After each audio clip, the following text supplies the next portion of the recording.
kalau nak datang, lepak dekat Mindef. Sebab ada kereta kebal. Ada juga parachute daripada bangunan atas ni, dia turun ke bawah. Nak tengok secara live, datang dekat Mindef. Cabutan bertuah tu memang nombor 1. Memang semua orang patut join. Banyak hadiah diorang sediakan. Motor, iPad, ada barang elektronik lagi. Ada macam-macam artis. Contohnya Faizal Tahir, Datuk Siti, kalau peminat Rashid, UNIC dan juga Intim. Kita ada banyak sangat local brand yang kita panggil. Antaranya kita panggil Zeus Coffee, PNC, lepas tu kita ada panggil Kopi Saigon, dah banyak lagi.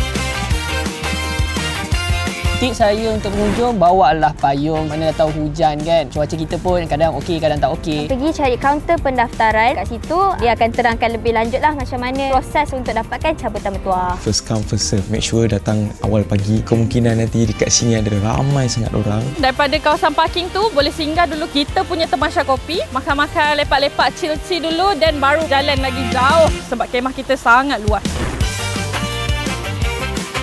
Kali ni ialah paling terbesar. Ada Mindef, Jualan Rahmah, ada kementerian, ada macam-macam. Pergi semua. Memang akan puas hati lah. Saya nak ramai lagi datang untuk merancangkan lagi event ni. Banyak sangat benefit yang korang akan dapat. Saya harap semuanya berjalan lancar. Pengunjung akan datang non-stop. Yang penting korang semua kena datang ramai-ramai, okey? Jom bersama-sama kita meriahkan Rancangan Madani Bersama Malaysiaku Di pekarangan Putrajaya.